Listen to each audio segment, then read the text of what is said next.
This is not a story about a monster appearing from nowhere. This is not a narrative about evil that could not have been predicted. This is a story about a system that had all the information it needed, all the warnings it required, and still allowed tragedy to unfold exactly as it had been designed to prevent. What happened in Soham in August 2002 was not inevitable because of one man's actions. It was inevitable because multiple institutions, multiple people, multiple systems of protection all failed in sequence, and those failures aligned in the worst possible way. Soham is a small market town in Cambridgeshire, England. In 2002, it had a population of around 9,000 people. It was the kind of place where neighbours knew each other's names, where children walked to school without supervision, where the local primary school sat at the heart of the community. There was a high street with familiar shops, a church that had stood for centuries, and streets where the same families had lived for generations. Nothing about Soham suggested danger. Nothing about its quiet streets, its predictable routines, its sense of shared identity indicated that it would become the center of a national tragedy that would force an entire country to confront the failures of its child protection systems. In places like Soham, trust is not just a social nicety. It is the foundation of daily life. Parents trusted that their children could walk to the local shop. They trusted that the school was a safe environment. They trusted that the people employed to work with children had been properly vetted, properly checked, properly cleared.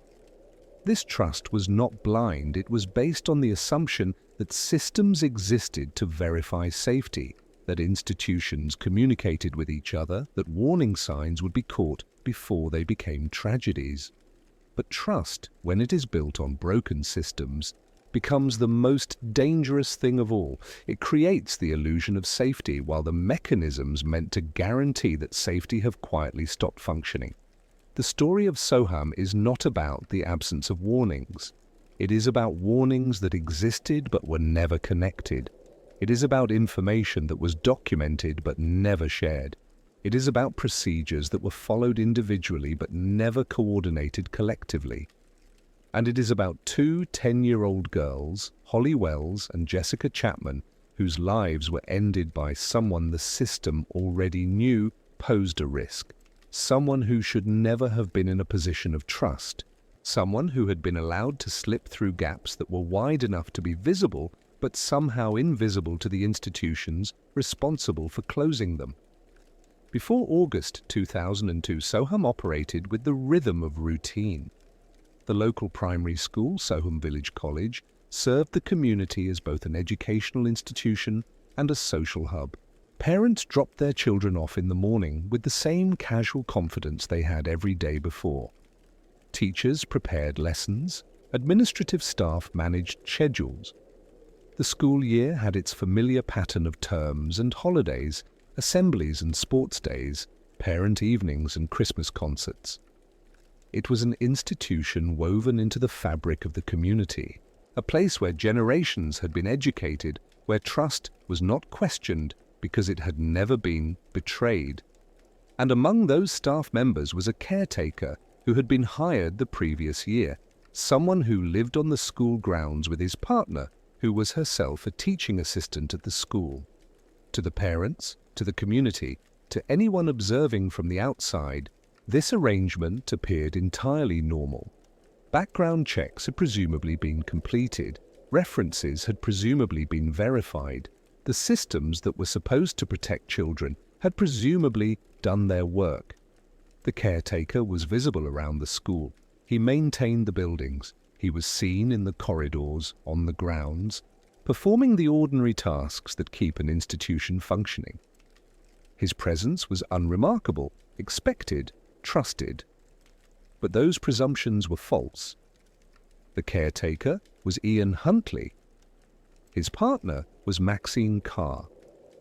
And by the time they were employed at Soham Village College, Huntley had already accumulated a history that should have disqualified him from any position involving children, Between 1995 and 1999, while living in Grimsby in northeast Lincolnshire, Huntley had been the subject of 9 separate allegations involving sexual contact with minors.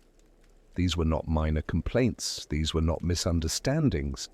These allegations had been reported to Humberside Police and included accusations of underage sex, indecent assault, and rape. 4 separate young women, some of them teenagers at the time of their contact with Huntley, had come forward to report his behaviour. Investigations had been opened, statements had been taken, records had been created, files had been built documenting a pattern of predatory behaviour that should have raised alarm bells at every level of the system, but no charges were ever filed. In some cases, the young women withdrew their complaints, a pattern common in cases involving sexual violence where victims face pressure, fear, or trauma that makes continuing with formal proceedings unbearable. In other cases, the Crown Prosecution Service determined there was insufficient evidence to proceed to trial, a legal threshold that, while necessary for protecting the innocent, also creates gaps through which the guilty can slip. The investigations were closed, the allegations remained on file with Humberside Police. The pattern remained documented, and Huntley moved on with his life, eventually relocating to Cambridgeshire and applying for a job at Soham Village College. When Soham Village College sought to conduct background checks on Huntley, they followed the procedure that existed at the time. This was not a casual process.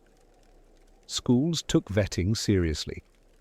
There were guidelines to follow, forms to complete, checks to request. The school contacted Cambridgeshire Constabulary and requested a police check on Ian Huntley. This was standard practice for anyone working with children. The police would search their records, identify any criminal history, and report back to the employer. It was a system designed to filter out individuals who posed a risk. It was supposed to be the safety net that caught dangerous people before they could access vulnerable populations.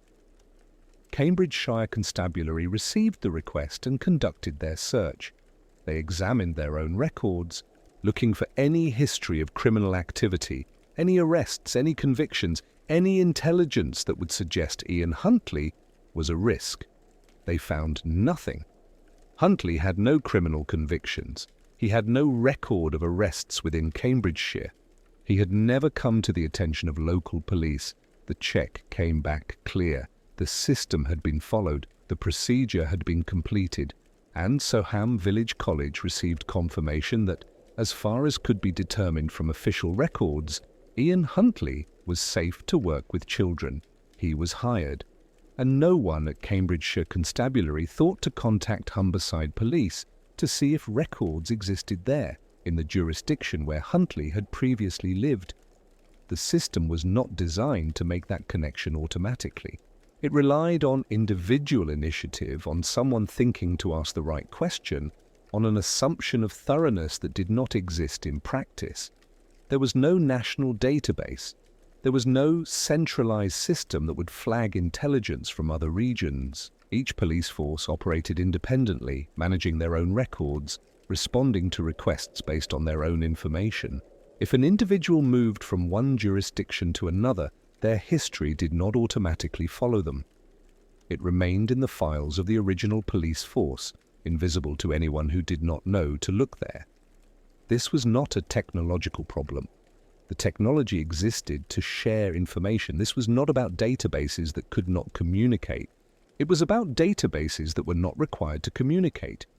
This was about institutions that operated in silos, that focused on their own responsibilities without considering the broader picture. Humberside Police had the information. Cambridgeshire Constabulary did not ask for it. Soham Village College assumed the check they received was comprehensive. It was not. And so Ian Huntley, a man who had been accused 9 times of sexual offences against minors, a man whose pattern of behaviour had been documented by multiple victims, a man who should have been flagged as a significant risk to children, became the caretaker of a primary school, living on campus, surrounded by children every day, trusted by parents who had no reason to believe that the systems designed to protect their children had already failed. The warnings were not absent, they were simply invisible to the people who needed to see them. But the failure went deeper than just the police check. Ian Huntley had also provided references as part of his job application.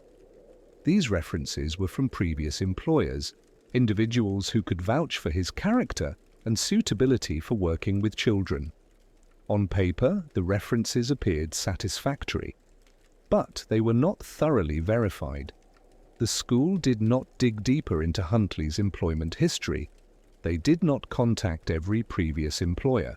They did not ask detailed questions about why he had left previous positions or whether there had been any concerns about his behavior.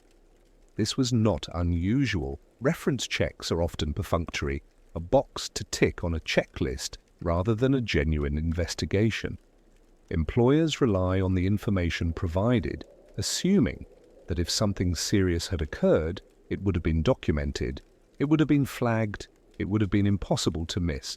But again, the system relied on someone taking initiative, on someone going beyond the minimum requirement, on someone deciding that thoroughness was worth the extra effort.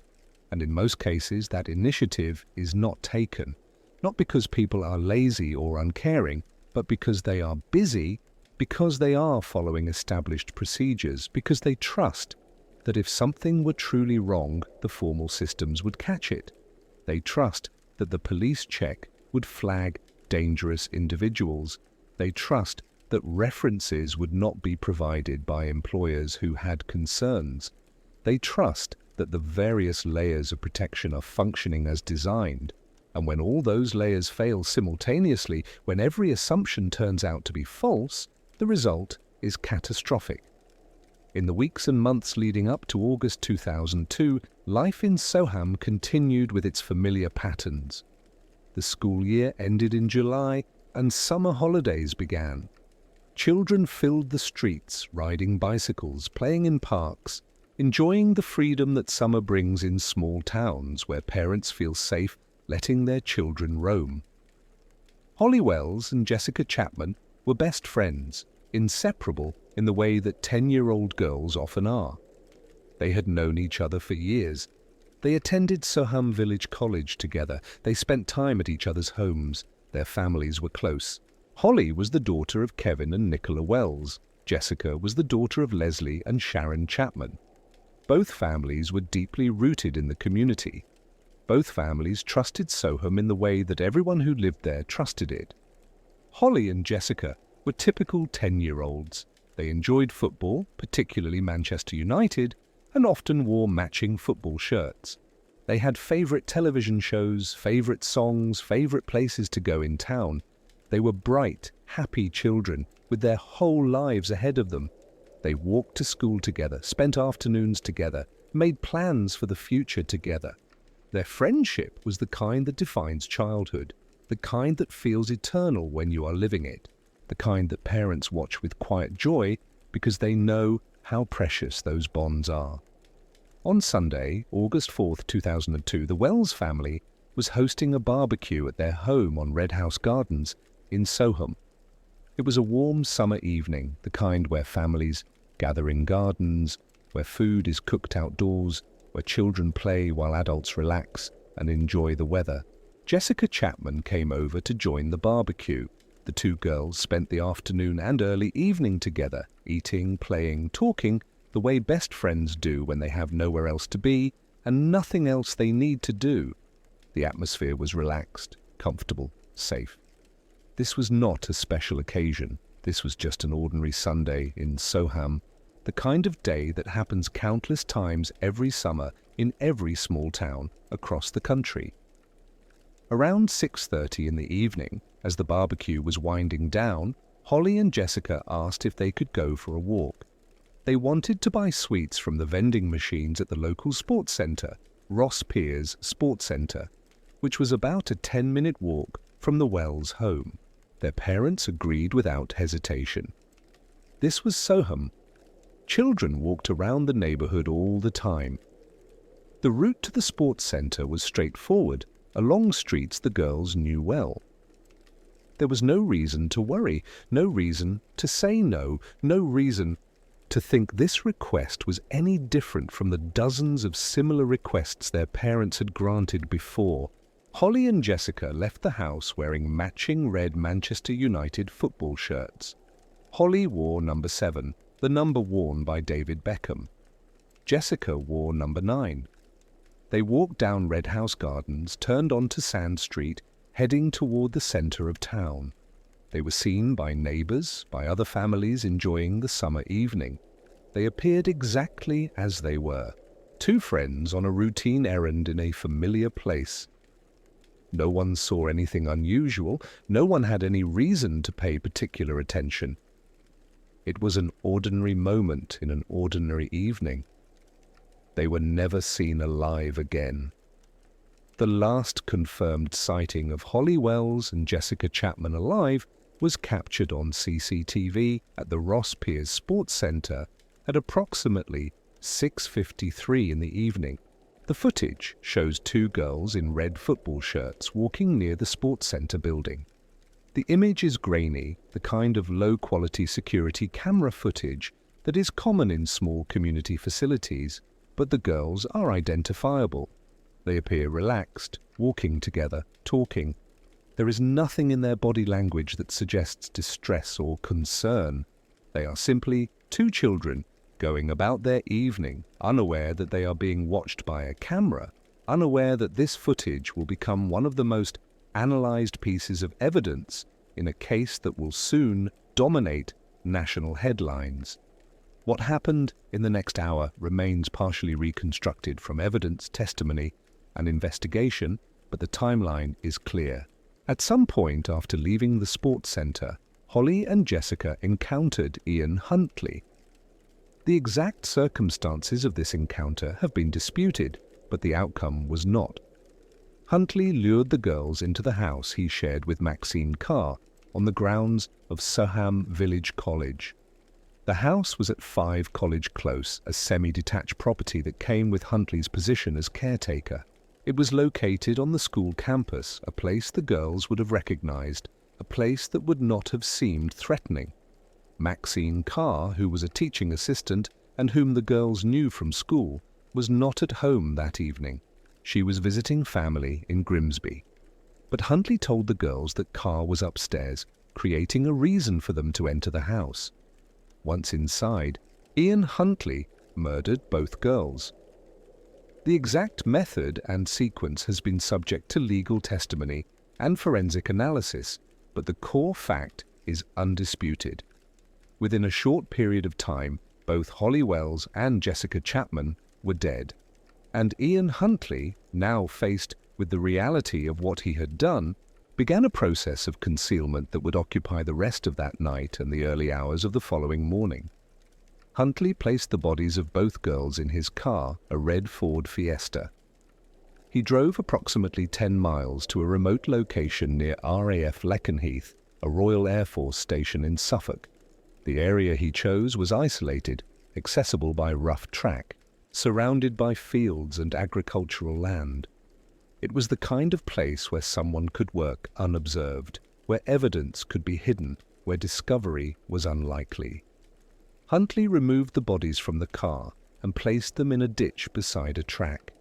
He attempted to destroy evidence by cutting the girls' clothing and setting fire to their bodies. The fire did not completely consume the remains, but it was sufficient to cause severe damage, to obscure forensic evidence, to make identification more difficult.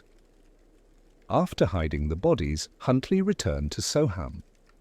He cleaned his house, attempting to remove any trace of what had occurred. He disposed of evidence.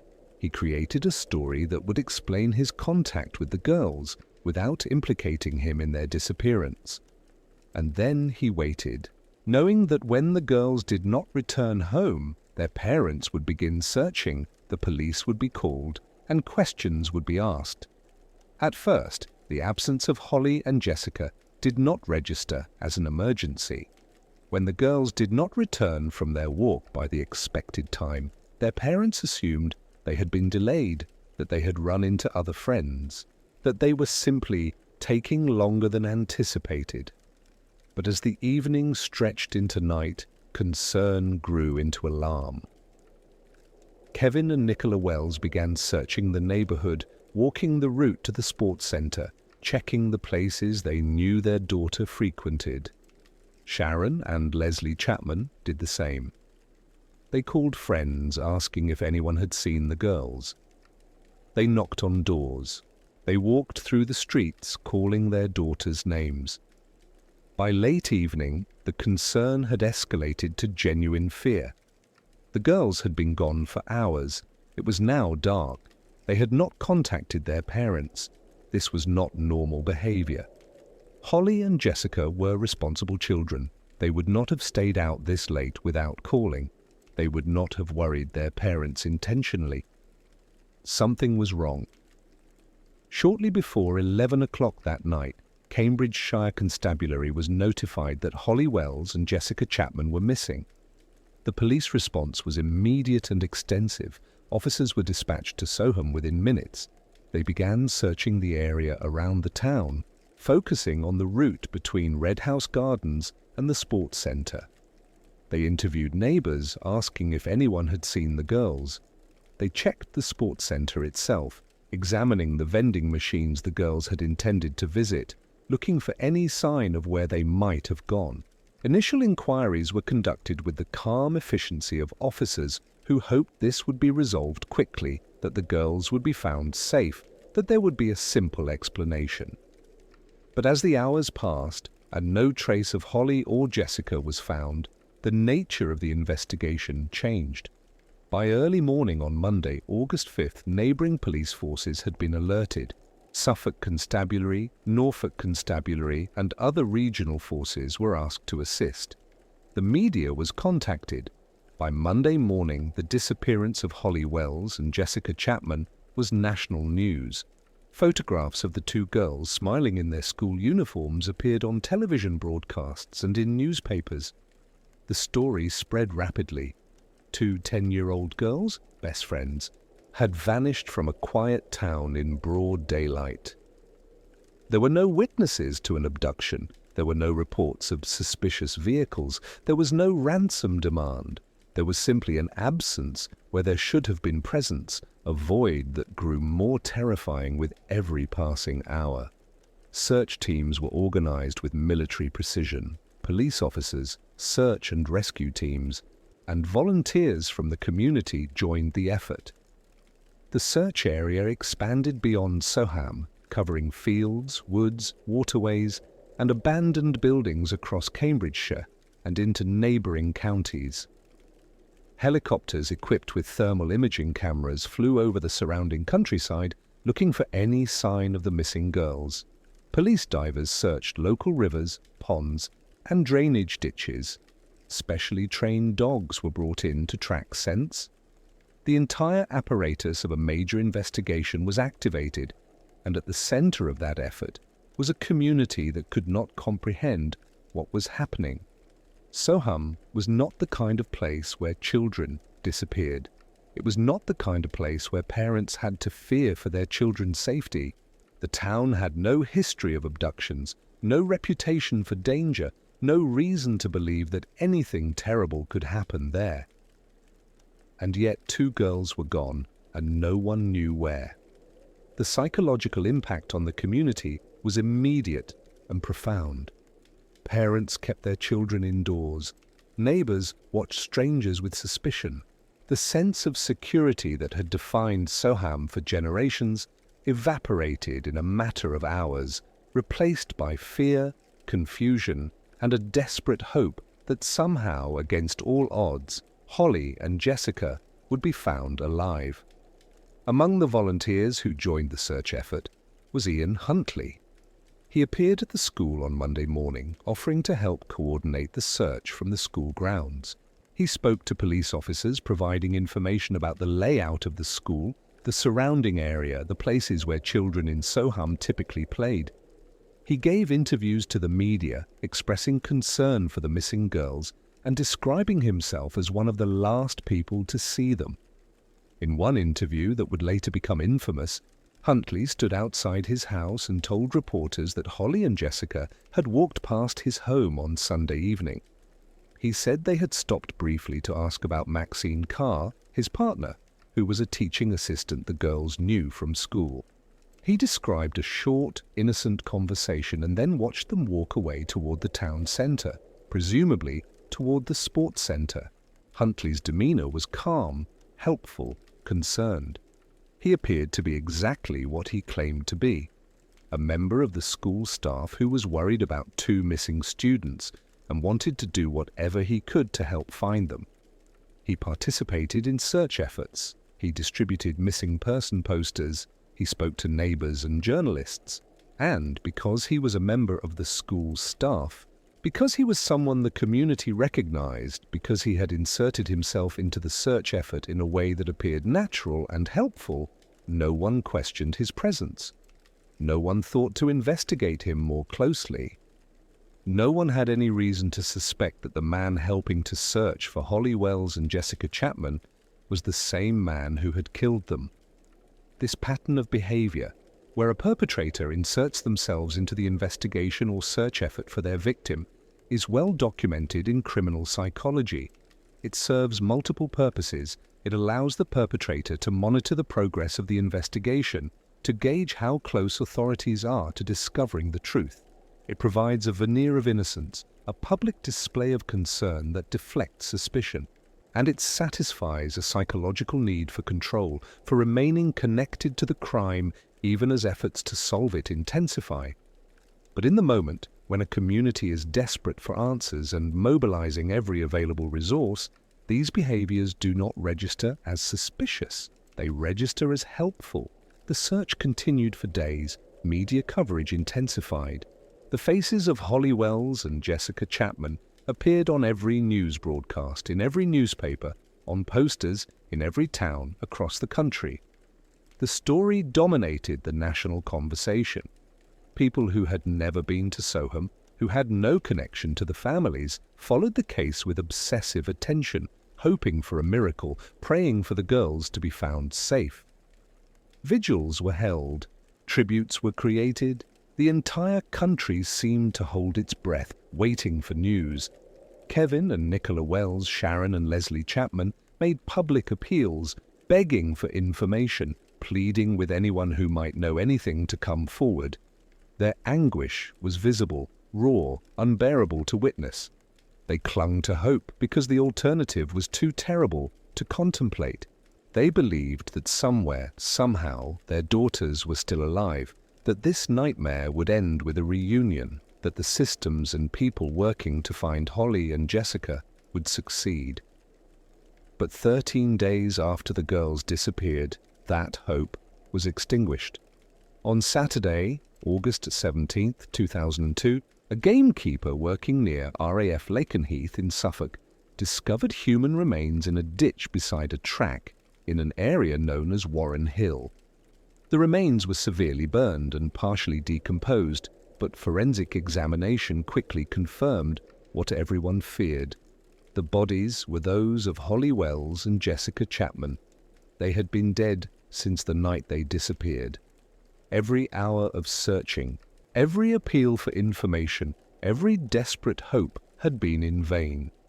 The girls had been gone before the search even began. The discovery transformed the investigation overnight. What had been a search for missing children became a murder inquiry. The focus shifted from finding Holly and Jessica to finding who had killed them and why. And almost immediately, attention turned to Ian Huntley. Investigators had always maintained a list of people who had reported seeing or interacting with the girls on the evening of August the 4th. Huntley was on that list because he had voluntarily come forward to say the girls had walked past his house.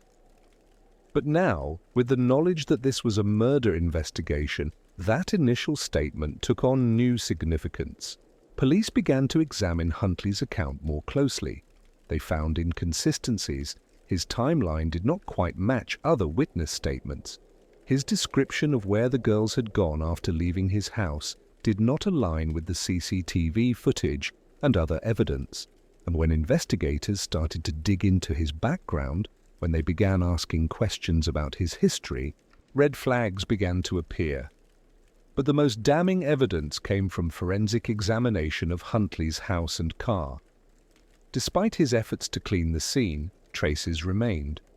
Forensic scientists found evidence that placed Holly and Jessica inside Huntley's house at 5 College Close.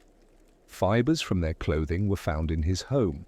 Biological evidence linked the girls to his car. The forensic picture was damning and irrefutable. Holly Wells and Jessica Chapman had been inside Ian Huntley's house. They had been inside his car. And the only explanation for that fact, combined with the discovery of their bodies, was that Huntley had killed them. Ian Huntley was arrested on August 17, 2002, the same day the bodies were found. He was taken into custody on suspicion of murder. Maxine Carr was arrested on suspicion of assisting an offender. The arrests sent shockwaves through Soham and across the nation. The caretaker, the man who had helped with the search, the man who had given interviews expressing concern, the man who had stood in front of cameras and told the country he had spoken to the girls and watched them walk away, safe, was the person responsible for their deaths. The betrayal felt by the community was absolute. Parents who had trusted the school, who had trusted that their children were safe in an environment overseen by vetted staff, now had to confront the reality that the man responsible for maintaining that environment had murdered 2 children. The trust that had been the foundation of Soham's social fabric was shattered. The sense of security that had allowed children to walk freely through the town was gone, and the questions began immediately. How had this happened? How had Ian Huntley been allowed into that position? What had gone wrong? As police investigated, the full extent of the systemic failure began to emerge. Detectives contacted Humberside Police, asking if they had any information on Ian Huntley. The response was devastating.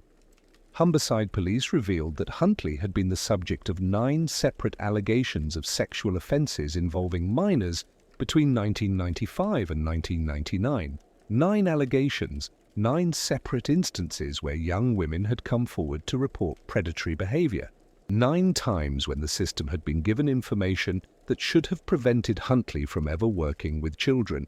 But those allegations had never resulted in charges, and because they had never resulted in charges, they had not appeared on the basic police check conducted by Cambridgeshire Constabulary when Soham Village College requested vetting. The information existed, but it was not accessible through the standard procedure. It was held in intelligence files, in records that were not automatically shared between police forces, in systems that operated independently, and, critically, some of those records had been deleted. Humberside Police, like many police forces at the time, had policies for managing intelligence records. These policies were designed in part to protect individuals who had been accused but never convicted of crimes, to prevent unsubstantiated allegations from following someone for their entire life.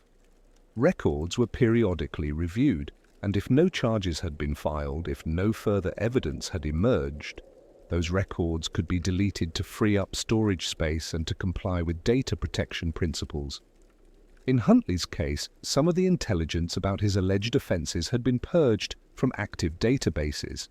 The information had existed, but it no longer existed in a form that could be easily accessed or shared. This revelation sparked outrage. How could a system designed to protect children have deleted information about someone with multiple allegations of sexual offences against minors?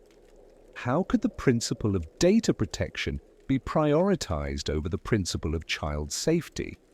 How could police forces operate in silos, failing to share intelligence that could save lives?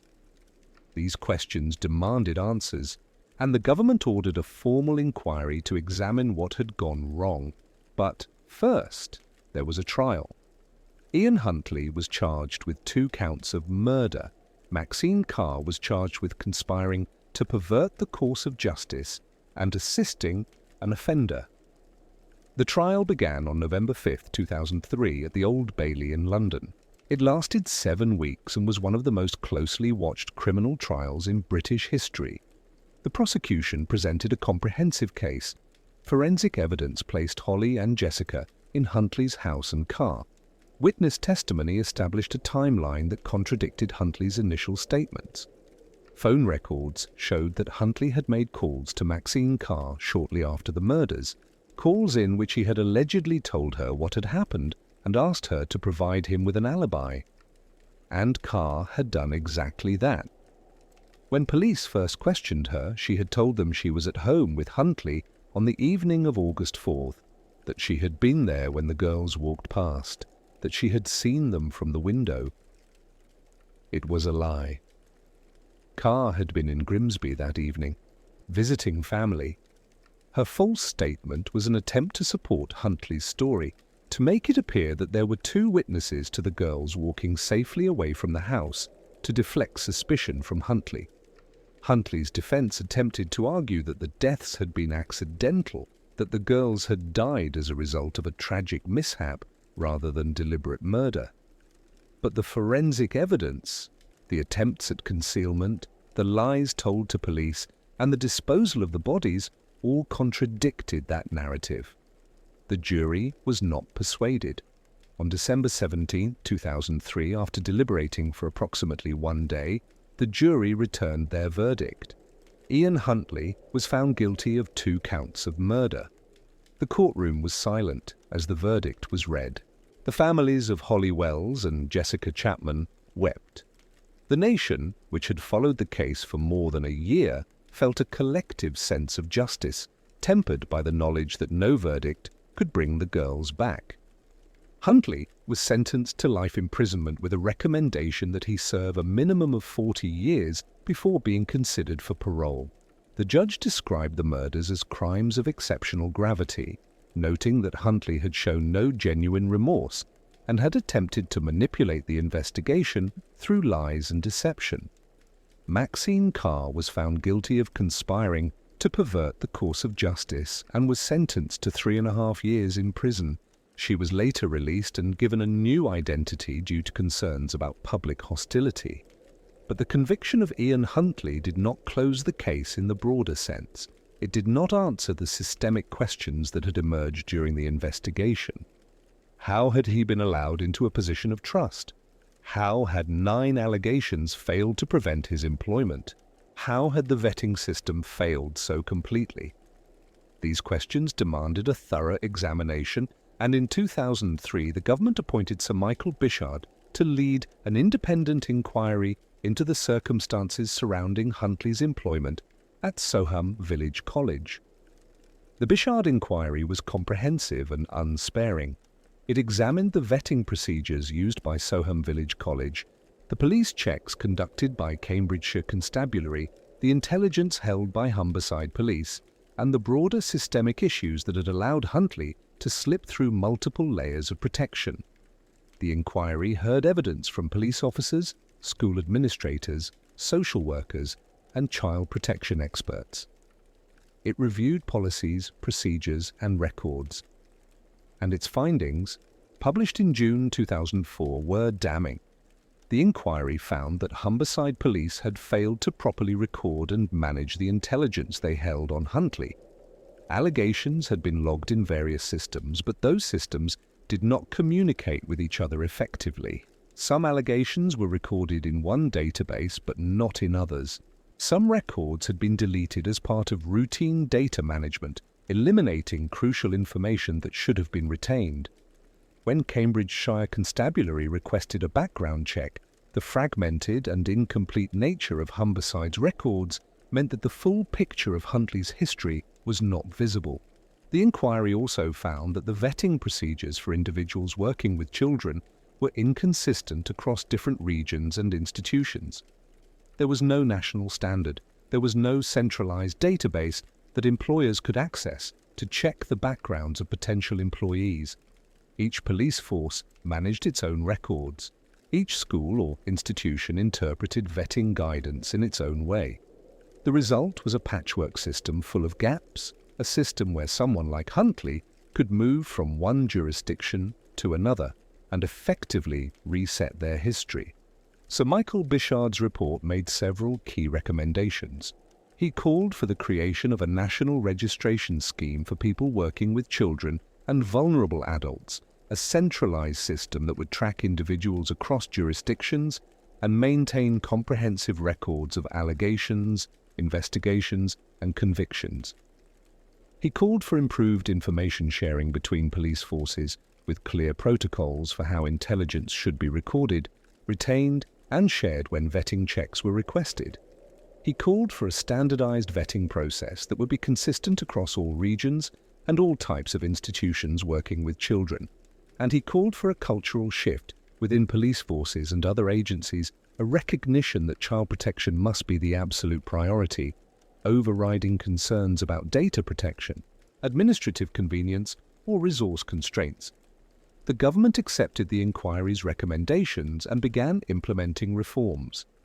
In 2006, the Safeguarding Vulnerable Groups Act was passed, creating the Independent Safeguarding Authority, which later merged with the Criminal Records Bureau to form the Disclosure and Barring Service. This new system centralized background checks and created a single database that employers across the country could access.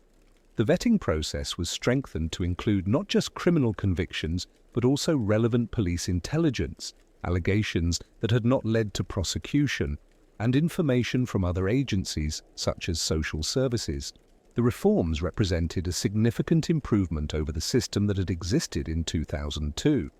The creation of a central database meant that individuals could no longer escape their history by moving to a different region. Police forces were required to share intelligence more systematically, and the checks conducted for employment in schools and other child-related settings became more thorough and more comprehensive. The reforms were a direct response to the failures identified in the Bishard inquiry, an attempt to ensure that what happened in Soham could never happen again. But even as these reforms were implemented, questions remained about whether they went far enough. The new system was more comprehensive, but it was also more complex. It required institutions to navigate additional bureaucracy, and there were concerns about whether smaller organizations, such as volunteer groups or small charities, would have the resources and knowledge to comply fully. There were also ongoing debates about the balance between protecting children and respecting the rights of individuals who had been accused but never convicted of crimes. The tension between these priorities had been at the heart of the failures in Huntley's case, where intelligence about allegations had been deleted to protect his privacy and data rights, even though those allegations indicated a pattern of predatory behavior. More troubling was the realization that the reforms addressed the specific failures that had occurred in Soham, but could not guarantee that other types of failures would not emerge. Systems are only as effective as the people operating them. Databases can be created, but they must be used properly. Information must be entered accurately, searched thoroughly, and interpreted correctly. Procedures can be standardized, but they must be followed consistently, without shortcuts or assumptions, and institutions must accept accountability when they fail, not deflect responsibility or claim that they followed the letter of the procedure even when the spirit of protection was ignored. In the years since Soham, there have been other cases that have tested the reformed system. There have been instances where individuals with concerning histories have been employed in positions of trust, where warning signs have been missed, where communication between agencies has broken down. Each of these cases has prompted reviews, adjustments, and promises to do better. But the fundamental challenge remains. Child protection depends on systems working perfectly every time, without exception, and systems operated by human beings, subject to resource constraints, time pressures, and competing priorities, are never perfect. The families of Holly Wells and Jessica Chapman have lived with the consequences of these failures every day since August 2002. Kevin and Nicola Wells, Sharon and Leslie Chapman, have had to navigate grief compounded by the knowledge that the tragedy was preventable. They have had to watch as inquiries and trials and reforms have unfolded, knowing that none of it will bring their daughters back. They have had to endure the public nature of their loss, the constant media attention, the endless reminders of what was taken from them. And they have shown extraordinary courage in continuing to speak about the need for vigilance, for accountability, for a commitment to child protection that goes beyond policy documents and procedural guidelines. Their voices have been a constant reminder that behind every systemic failure are real people, real families, real lives destroyed by decisions that should have been made differently. Holly and Jessica were not statistics. They were not abstract victims in a theoretical discussion about policy reform. They were children with personalities, with dreams, with futures that should have stretched out before them for decades. They were daughters, friends, students, individuals with value and potential that was erased by failures that were entirely preventable. Soham is still a small town in Cambridgeshire. The primary school still operates, though it has been renamed and rebuilt. Children still walk through the streets on summer evenings. Families still gather for barbecues. Life continues because it must.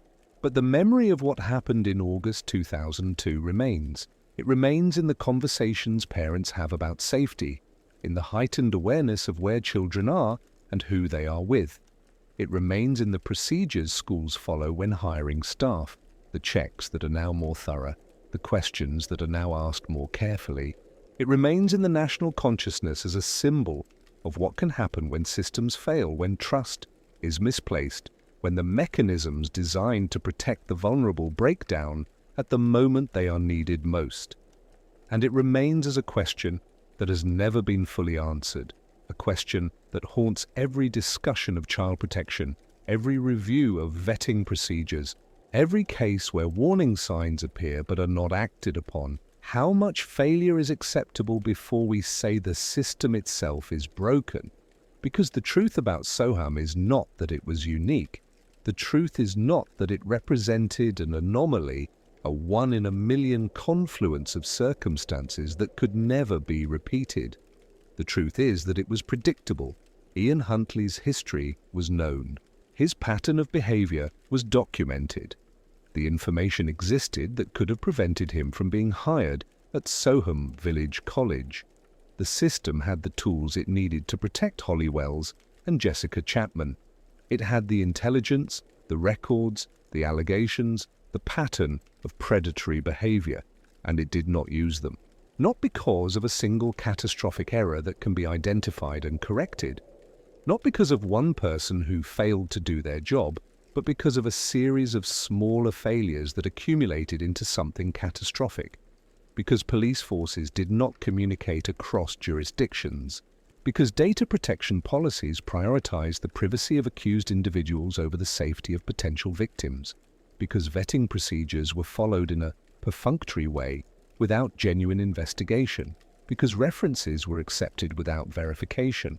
Because everyone assumed that someone else was handling the bigger picture, that their small part of the process was sufficient, that the system as a whole was functioning even when their individual piece was not, and those smaller failures, those gaps in communication, those assumptions that someone else was taking responsibility, those decisions to prioritize administrative convenience over thoroughness, those are not unique to Soham.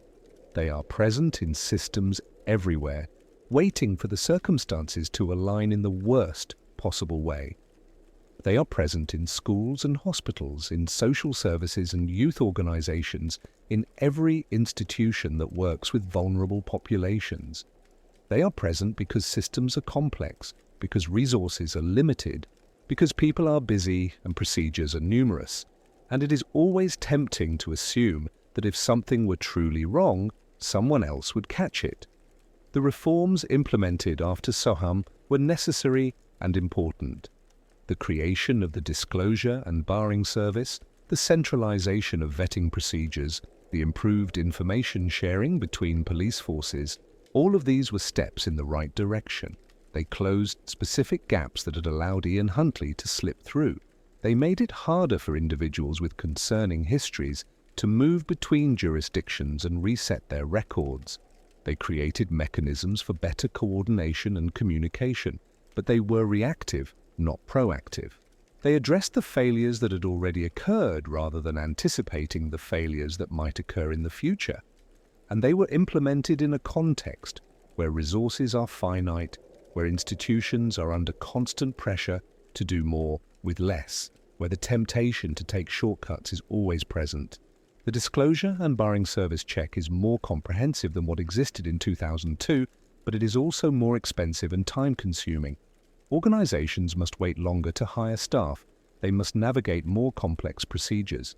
And in that complexity, there is always the risk that corners will be cut, that someone will decide a check is taking too long and hire someone provisionally, that urgency will override caution, that the same patterns of failure will re-emerge in new forms. The question is not whether the system is better than it was in 2002. It is. The question is whether it is good enough. And the uncomfortable answer is that we will not know until it is tested again, until someone with a history of concerning behavior applies for a position working with children.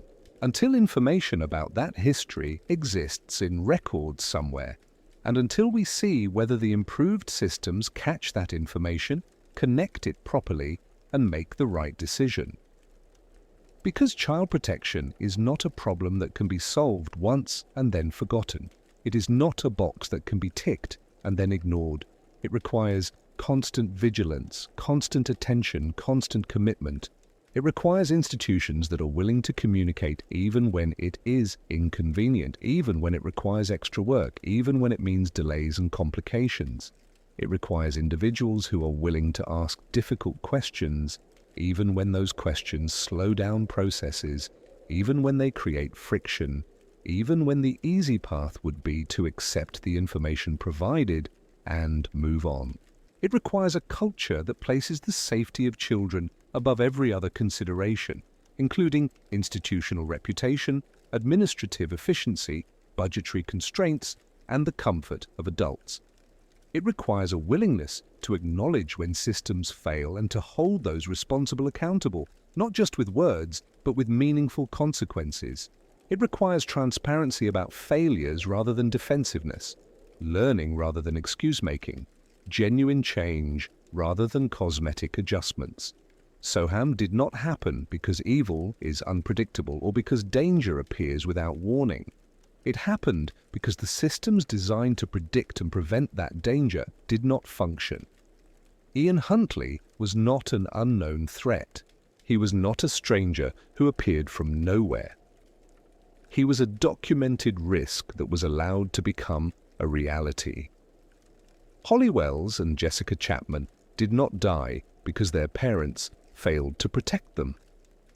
They died because the institutions entrusted with their safety failed to perform the most basic function of those institutions, keeping dangerous people away from vulnerable children. And that failure was not inevitable, it was the result of choices. Choices about how information is recorded and for how long. Choices about whether police forces communicate across jurisdictions or operate in isolation. Choices about how thoroughly background checks are conducted.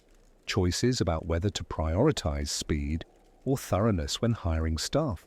Choices about whether to ask one more question or accept the answer already provided.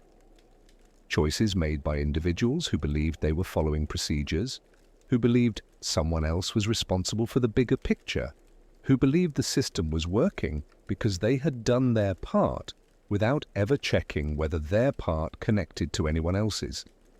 And those choices, repeated across multiple institutions over several years, created the conditions in which two 10-year-old girls in red football shirts could walk down a familiar street in a safe town, encounter someone the system already knew was dangerous, and never come home. The warning that Soham offers is not complicated.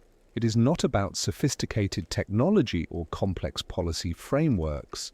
It is about the simple, fundamental requirement that systems must work as they are designed to work, that information must be shared when it needs to be shared, that the protection of children must be the priority that overrides every other consideration.